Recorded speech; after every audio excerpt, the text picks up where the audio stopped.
charlas del primer periodo 2022 de Tardes de Ciencia. Antes de iniciar, me gustaría darles unas recomendaciones técnicas. Para ver y escuchar correctamente la charla, sugerimos que mantengan apagadas sus cámaras y sus micrófonos. Las participaciones son bienvenidas. Si lo requieren, por favor, levanten su mano en el panel de participantes o también pueden poner sus preguntas y comentarios en el chat. Entre la charla virtual y la sesión preguntas, respuestas y comentarios, realizaremos una pausa de 5 minutos para la salud con el especialista de la Dirección de Actividades Deportivas de la Universidad Veracruzana. En ese momento los invitamos a activar sus cámaras y a animarse a efectuar la rutina dirigida por el especialista. En el chat dejaremos la liga del programa completo de este primer periodo de charlas, para si gustan lo descarguen y agenden aquellas que despierten en ustedes un gran interés y curiosidad. El día de hoy platicaremos sobre los arquitectos modulares de los arrecifes coralinos con el doctor Adán Guillermo Jordán Garza, de la Facultad de Ciencias Biológicas y Agropecuarias de la Universidad Veracruzana en el campus Tuxpan. Bienvenido, doctor. Buenas tardes. El doctor Adán Guillermo Jordán Garza es especialista en biodiversidad marina, arrecifes de coral y enfermedades de coral. Desde 2016 es miembro del Sistema Nacional de Investigadores. En 2018, el doctor fue galardonado con el Premio a la Investigación Interdisciplinaria. Dentro de sus aportaciones a la investigación se encuentran artículos arbitrados, artículos indexados y memorias con ICBN. En cuanto a formación de recurso humano, el doctor ha dirigido más de 17 tesis de licenciatura y 4 de posgrado. Actualmente es profesor investigador en arrecifes de coral en la Facultad de Ciencias Biológicas y Agropecuarias de la Universidad Veracruzana del campus Tuxpan. Doctor Adán, gracias por el tiempo y los conocimientos invertidos en esta charla. Le cedo la palabra. Muchísimas gracias, doctora. Gracias por su presentación y gracias a los organizadores de Tardes en la Ciencia y a todos los que están presentes y les interesa el tema. Entonces, déjenme, voy a compartir mi pantalla para que podamos ver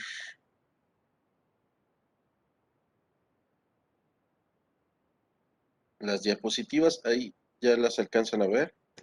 Así es, doctor. Muy bien. Entonces, el tema que les voy a exponer esta tarde lo llamé los arquitectos modulares de los arrecifes coralinos.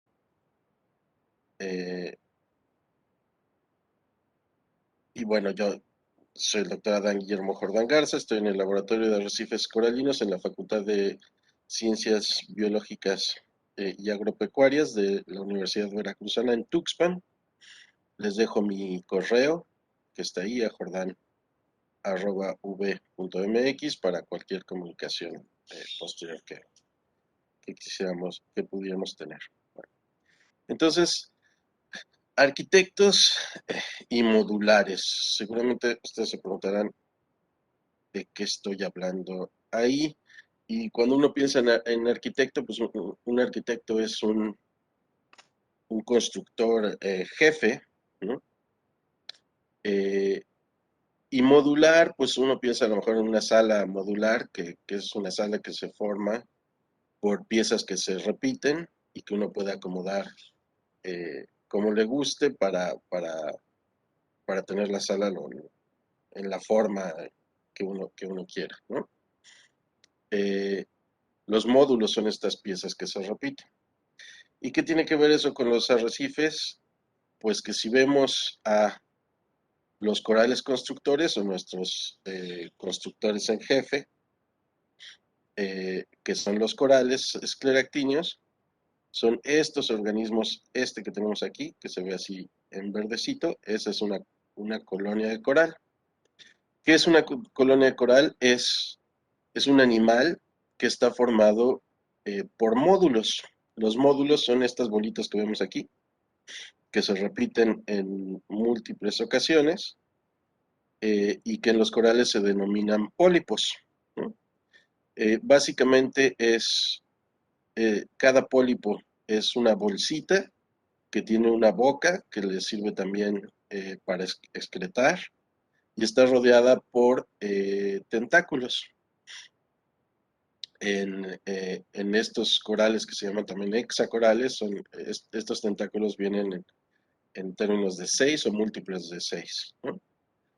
Y todos estos pólipos están unidos unos con otros por medio de tejido, formando lo que es la colonia de coral, que es esta capa de tejidito que está acá. Y si nosotros vemos más de cerca cada uno de estos pólipos, veríamos que estos así que, como les decía, es una bolsita que adentro está la boca, estos son los tentáculos, y estas manchitas que se ven aquí de color café son unas algas denominadas zooxantelas, son algas microscópicas que le dan la coloración, por cierto, al coral y que hacen fotosíntesis. Al hacer fotosíntesis, las algas le transmiten al coral también azúcares y alimento que le sirve al coral para crecer. Eh, y al mismo tiempo facilitan la toma de carbonato de calcio del agua, facilitan ese proceso que el coral lo va a tomar, ese carbonato de calcio, y lo va a depositar en un exoesqueleto externo, que está donde está debajo de los pólipos, ¿no? El alga al tiempo está pues dentro del pólipo en un lugar donde maximiza la captura de luz y está más o menos libre de depredadores, ¿no? Esto es una de las simbiosis más importantes de los arrecifes y que va a permitir que se hagan las construcciones que van a ser los arrecifes de coral, ¿no? Entonces, el coral es, como les digo, es un animal que tiene estas algas y entonces hace fotosíntesis y además, esta es otra colonia de coral. Si le hiciéramos un corte y le sacáramos una radiografía, veríamos esto. Debajo de la capa de tejido de los pólipos está el exoesqueleto de carbonato de calcio que se va depositando mientras el coral crece.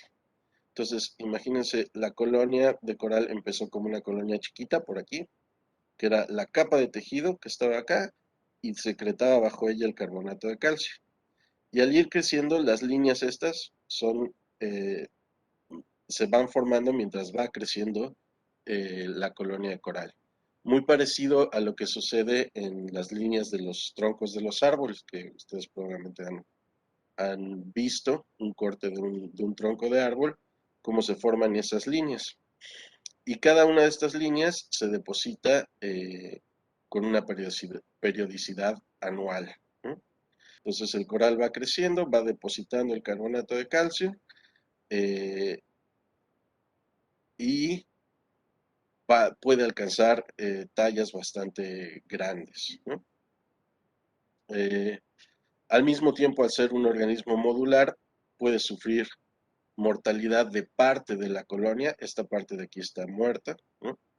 O sea, esos pólipos están muertos, pero estos de acá siguen vivos, estos de acá siguen vivos y siguen creciendo eh, independientemente, aunque hayan sido fragmentados de la colonia madre original, que sería esta de acá. Eh, entonces, el coral es un animal que hace fotosíntesis y que además tiene un esqueleto mineral, ¿no? Eh, Algún profesor decía, pues los corales son quimeras, ¿no? ¿Qué son las quimeras? Son estos animales míticos que están formados por distintos animales, ¿no? Entonces el coral tiene estas distintas propiedades y eso le va a facilitar el ser este arquitecto, eh, al mismo tiempo es el arquitecto y los ladrillos de lo que es el arrecife de coral. ¿No? Aquí vemos en esta fotografía, esta es la fotografía de un arrecife, aunque en realidad no estamos viendo el arrecife, estamos viendo a los corales que están ahí encima, ¿no? Están esto color café, café o verdecito son los corales, y si hiciéramos un corte eh, de esta zona, lo que llegaríamos a ver sería algo parecido a esto. La comunidad coralina que está arriba, que es lo que veíamos ahorita, los corales que están ahí creciendo, eh, pero debajo de ellos, lo que está representado aquí como en grisecito, esto es el arrecife, ¿no? Entonces el coral crece, eh, se puede dividir en diversos pedazos, en diversas colonias, hay colonias de diversas especies. Cuando mueren estas colonias, el esqueleto queda expuesto. Este esqueleto va a sufrir procesos de erosión, que quiere decir que se va a romper, se va a dividir en pedacitos, y eso va a producir sedimento.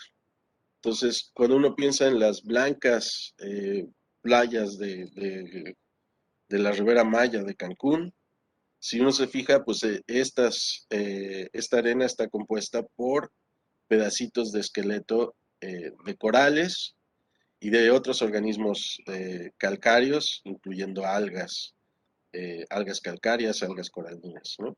Que también son importantes constructores del arrecife. Pero bueno, esta es la matriz que se erosiona y que se exporta.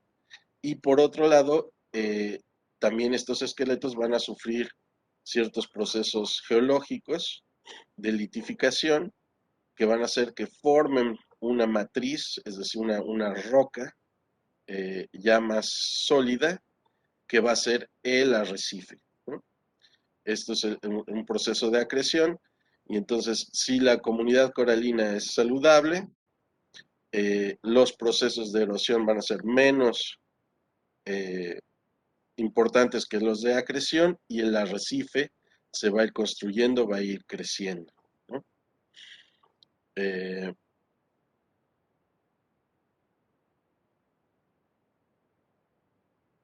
¿Qué sucede? Bueno, ¿qué sucede con esto, esta matriz arrecifal y esta comunidad arrecifal?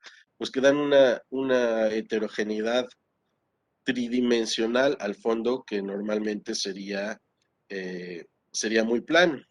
Y esta tridimensionalidad eh, sirve para que haya una gran biodiversidad asociada, ¿no? Vemos aquí en esta foto, este es el arrecife, ven la tridimensionalidad del fondo, que es un fondo complejo, y esto va a servir de refugio para alimentación, para reproducción, eh, de una infinidad de otros organismos, ¿no?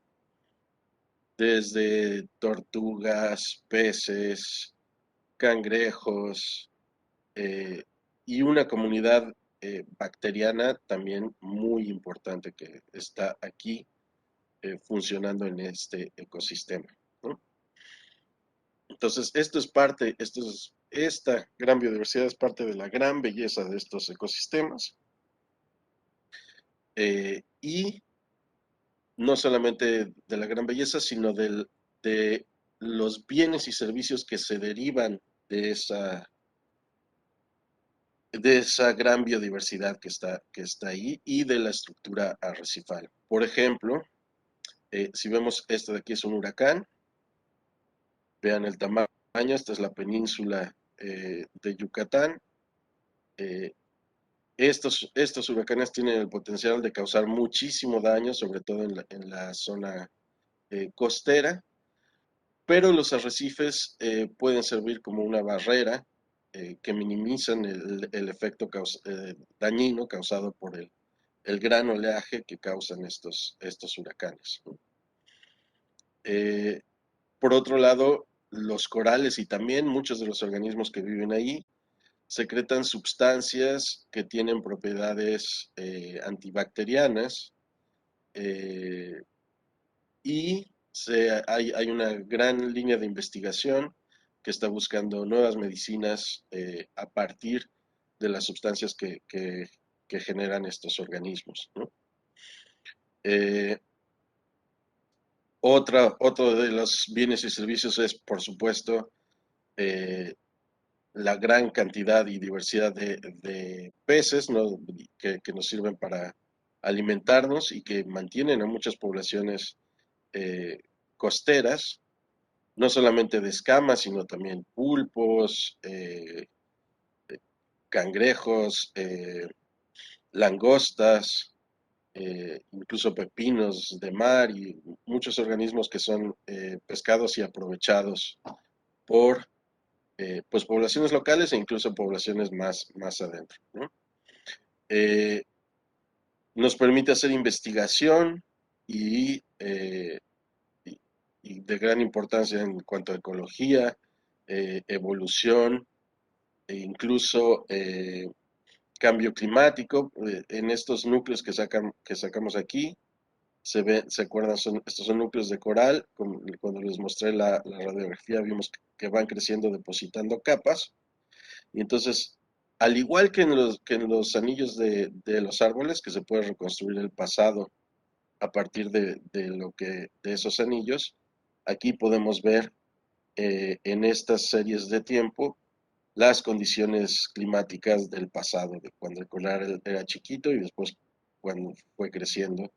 eh, y en el esqueleto se guardan distintas eh, distintos compuestos que nos permiten hacer reconstrucciones de temperatura y de condiciones ambientales del pasado, ¿no? Y claro, está el turismo, que es otro de los bienes y servicios importantísimos que nos dan los arrecifes de coral, y estamos hablando de miles de millones de dólares generados por esta industria turística, que en nuestro país es importantísima, sobre todo en lo que es la Ribera Maya, Cancún, etcétera, y que es posible simplemente porque estos ecosistemas sean saludables y contengan esa biodiversidad de la que hemos estado hablando, ¿no? Eh, Hay distintos procesos que van a regular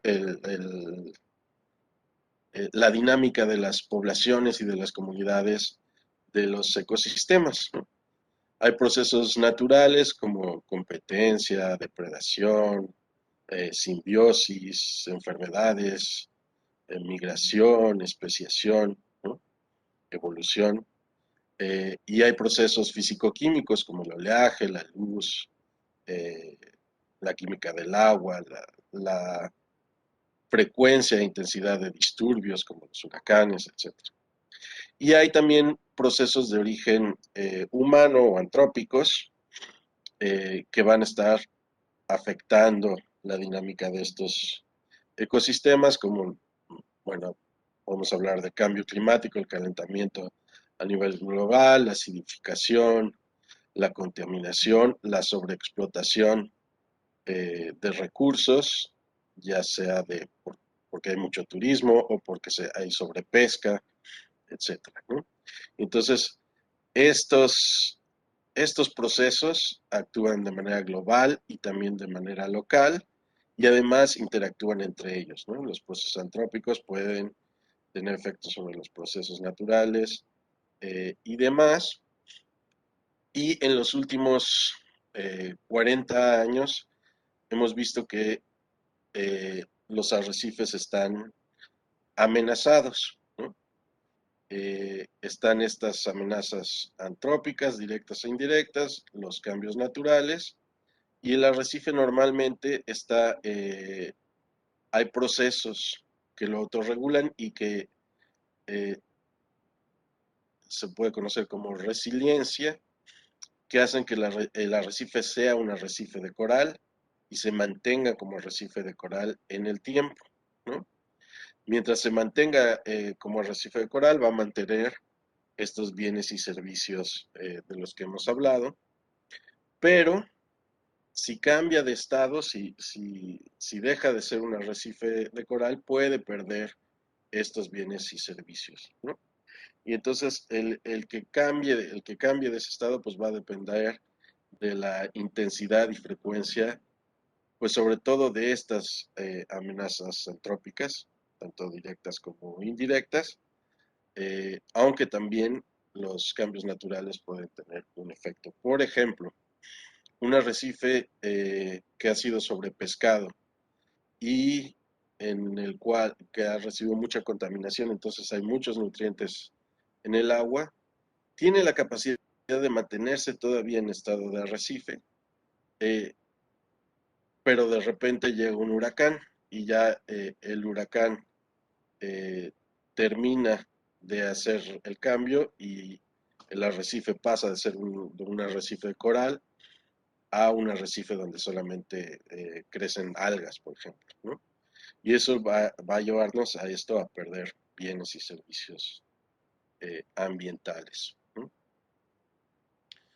De estas amenazas hacia los corales y hacia los arrecifes, el blanqueamiento es tal vez uno de los más famosos y de los más conocidos. ¿Qué es el blanqueamiento de coral?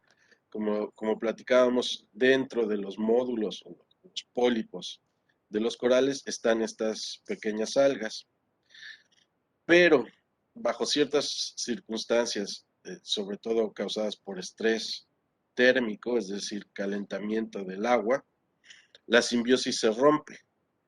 Eh, el coral corre a estas hojantelas que salen de los tejidos coralinos y el tejido coralino, como ven, es transparente.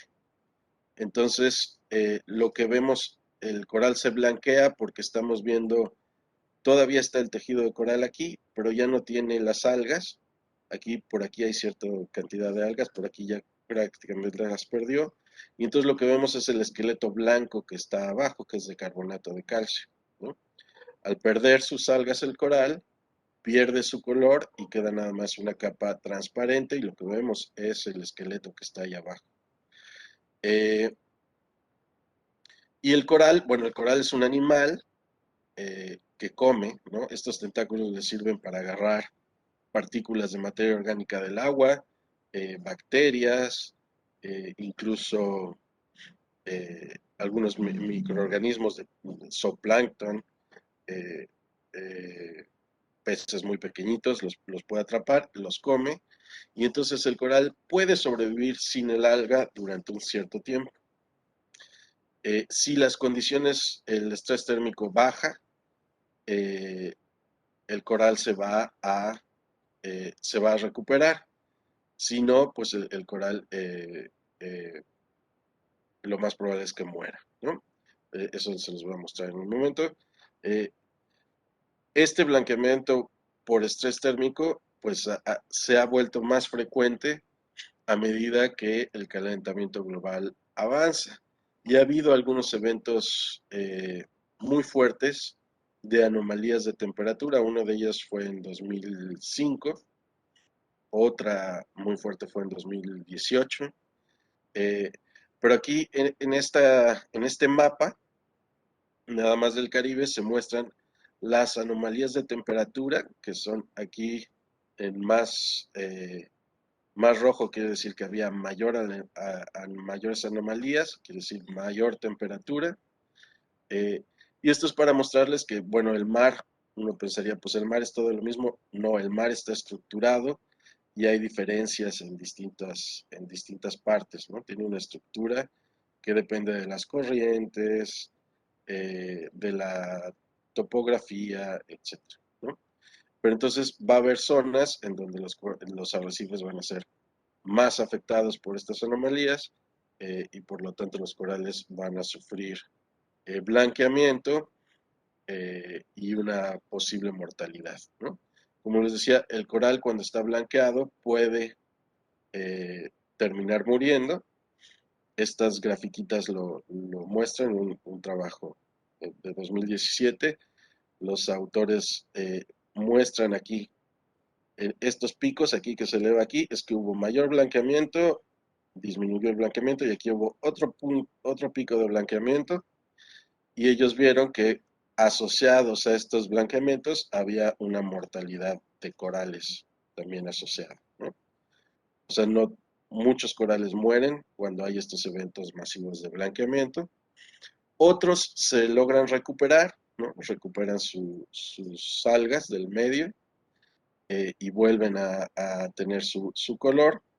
Sin embargo, quedan más sensibles a enfermedades. El blanqueamiento y las enfermedades coralinas son dos de las amenazas más importantes a estos organismos y a los arrecifes coralinos que conocemos ahorita. Pero voy a hacer una pequeña digresión para hablarles de enfermedades de coral. eh, pero antes me voy a ir a una enfermedad que sucedió en el siglo XIV y en una población humana, eh, la peste negra del siglo XIV. Eh, es este mapita, no se nota en el mapa, ahí va. Eh, este mapa muestra cómo empieza la epidemia y en muy poquitos años se expande en casi toda Europa e incluso Asia, ¿no? Eh, causó más de un tercio de mortalidad de la población europea, que tardó más de 150 años en recuperarse. ¿Qué sucedió? ¿Cuáles eran las causas? Pues, por supuesto, en la época todavía no se conocían eh, los microorganismos, no se sabía qué era lo que causaba las enfermedades, entonces esta pintura de la época muestra cómo están los enfermos aquí muriendo y los doctores que no tienen ni idea de qué es lo que está pasando, haciendo ritos y rezos por acá, que poco iban a ayudar a los enfermos que están acá, ¿no? ¿Qué es lo que sabemos? Los médicos de ese entonces no tenían ni idea. ¿Qué es lo que sabemos ahora? Eh, esta peste negra ya se había originado en alguna región de China, pero en esa época empiezan a multiplicarse las rutas comerciales entre Asia y Europa, sobre todo rutas por el mar, ¿no? Y entonces, ¿qué es lo que sucede? Que en los barcos se transportaban pues los bienes, el té y demás, etcétera. Que en estos transportes venían eh, ratas, las ratas traían pulgas y las pulgas eran portadoras de una bacteria, Yersinia pestis, que es la causante de la peste, ¿no? Claro que las pulgas pues no se quedan en las ratas nada más, sino que cuando llegaban a ciertas localidades pues saltaban a los humanos y eh, la bacteria no causa enfermedades ni en las ratas ni en las pulgas, pero en los humanos sí nos causa esta enfermedad que era la famosa peste negra, ¿no? Eh, Teníamos una sociedad en esa época que estaba relativamente malnutrida, con condiciones bajas de salubridad, que desconocía cuál era el patógeno. Entonces, eso explica por qué el patógeno pues causa esas grandes mortalidades y se expande de una manera tan rápida, ¿no? Eh, Espero que les esté sonando en su cabeza, ay, ¿qué es lo que está pasando ahora con el COVID, no? Por ejemplo. Eh, y bueno, desde hace 40 años a la fecha han empezado a surgir enfermedades, no solamente en corales, sino en muchos organismos, ¿no? En humanos, también en gorilas, eh, ébola, por ejemplo. Algunas aves se han visto afectadas por malaria, anfibios que han sido afectados por infecciones de hongos, micóticas, eh, diferentes infecciones en mamíferos marinos y cánceres. Eh, y en sistemas arrecifales, pues una enfermedad infecciosa que mató al erizo negro, Diadema antillarum, que es un herbívoro importantísimo en los arrecifes, y ha habido episotías que han acabado con poblaciones, por ejemplo, con Acropora palmata y Acropora cervicornis en el Caribe, y recientemente hay una nueva enfermedad que ha atacado a corales masivos, ¿no? Esa empezó en 2014 en Florida y se ha expandido a todo el Caribe eh, en el 2017, 18, 19, incluso ahorita está presente en muchas partes, ¿no? Y estos son algunos de las enfermedades. Hay muchas enfermedades descritas más de 18 de enfermedades descritas, pero las podemos incluir en estas grandes categorías, ¿no? La banda negra, que es probablemente la más sencilla de identificar, porque es esta banda que está aquí, que se ve una banda negra que va creciendo de la base del coral hacia el tejido sano, lo va destruyendo mientras ella va avanzando. Hay otros signos blancos, eh, que bueno, está el coral normal y de repente empieza a morir y lo que vemos es el esqueleto expuesto, blanco. Esto es una indicación de que murió muy rápido porque normalmente cuando muere el tejido y queda el esqueleto expuesto, ese va a ser colonizado por microorganismos y algas en 1 o 2 semanas, deja de estar blanco, ¿no? Pues cuando lo vemos así blanco, quiere decir que la enfermedad que la estamos viendo a través de signos mata muy rápido el tejido, ¿no? Hay signos oscuros y signos amarillos y estos afectan a distintos números de especies eh, de corales, ¿no? Algunas, les digo, como los signos blancos, las matan muy rápido. Otras, la banda negra también los mata muy rápido. Otros, como los signos oscuros y los amarillos, son más lentas, pero son crónicas. Una colonia coral puede estar afectada por esta enfermedad durante años y va perdiendo tejido poco a poco, ¿no? Entonces, su efecto no es tan dramático como el de estas otras enfermedades, pero a largo plazo, a corto y largo plazo va a tener un efecto también en, eh, en las poblaciones coralinas, ¿no? Y el problema, pongo aquí esta imagen de que no sabemos qué está pasando, porque el problema es que todavía hay muchas cosas que desconocemos. En la mayoría de las enfermedades no sabemos cuáles son los patógenos eh, que están matando a los corales, no sabemos cómo se transmiten, ni cuáles son los factores que favorecen esa transmisión, ¿no? Se ha asociado, por supuesto, los aumentos en la temperatura, como les decía, pueden hacer que el coral se blanquee y aunque se recupere, queda con el sistema inmune deprimido y eso hace más probable que se enferme de alguna otra cosa. Eh, entonces la temperatura es un factor importante y también eh, la contaminación y los nutrientes en el agua que favorecen a los microorganismos y en contra de los hospederos que serían los corales, ¿no? Eh, Hay una enfermedad del Serratia o whitepox en estos corales que se encontró Serratia marcensis, que es una bacteria que se encuentra en el tracto digestivo de los mamíferos, ¿no? Entonces, ahí hay evidencia clara de que bacterias que normalmente estarían en nosotros o en nuestro ganado pueden llegar al ambiente marino y afectar a los organismos que están ahí.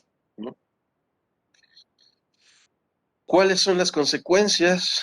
Pues las consecuencias son eh, lo que platicábamos antes, ¿no? Que un ecosistema saludable, dominado por corales, como vemos en la fotografía de arriba, de repente pierde estos corales y termina siendo dominado por algas que crecen sobre la matriz arrecifal.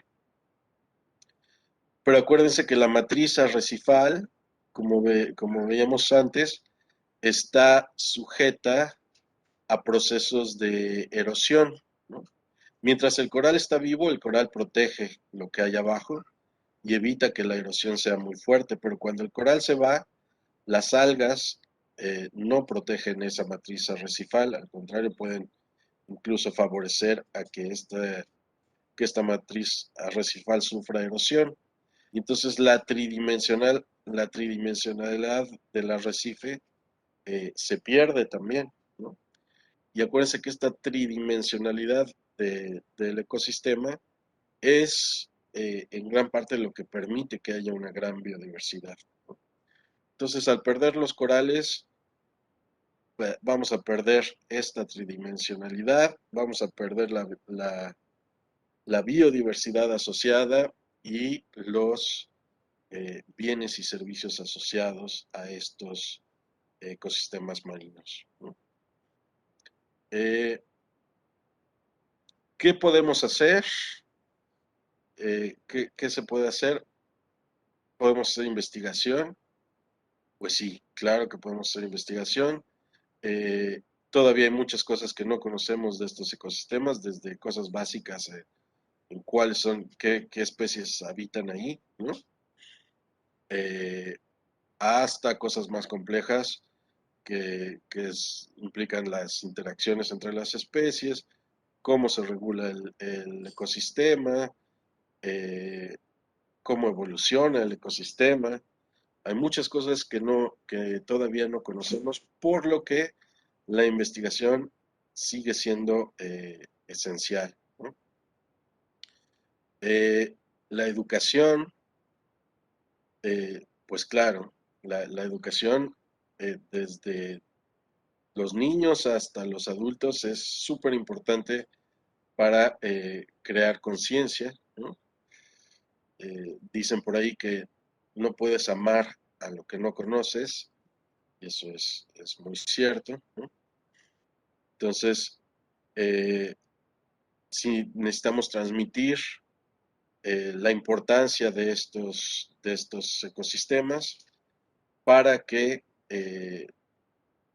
más y más personas estemos interesados tanto en hacer investigación como en proteger los ecosistemas, ¿no? Y eso nos lleva a eh, la legislación. Tiene que haber eh, legislación, leyes que nos ayuden a proteger, espera, no sé por qué no sale mi otra imagen, que nos ayuden a proteger a estos ecosistemas, ¿no? Desde la legislación que diga cuántas lanchas pueden ir a visitar un arrecife, hasta la legislación que diga, bueno, hay que evitar pararse sobre los corales, hay que evitar agarrar organismos, sacarlos de ahí, eh, legislación que controle la calidad del agua, ¿no? El agua que estamos arrojando al mar y que muchas veces va sin control con toda la contaminación que generamos nosotros en tierra adentro, eh, etcétera, ¿no? Entonces, eh, hay acciones a nivel investigar, educar, legislar y acciones a nivel individual también, ¿no? Nosotros pues tenemos que ser más conscientes de qué es lo que consumimos, cómo lo consumimos y qué es lo que genera eso eh, como la famosa huella ecológica. Eh, que dejamos, ¿no? Aprovechando, voy a hacer eh, un pequeño anuncio. Eh, Justamente ahorita están abiertas inscripciones en la facultad. Aquí en el campus de Tuxpan hay licenciaturas, bueno, hay varias licenciaturas, pero hay de biología marina. Tenemos posgrados en manejo de ecosistemas marinos y costeros y un doctorado en ciencias marinas y costeras para los que están interesados en este tipo de investigaciones. eh, la facultad es un buen lugar donde ustedes pueden aprender y eh, meterse de lleno en estos temas, ¿no? Volverse actores que nos ayuden a proteger estos ecosistemas. Eh, bueno, pues esta ha sido eh, toda mi charla. Quiero agradecerles a todos, a los organizadores de Tardes de la Ciencia y a todos los que están aquí. Muchísimas gracias.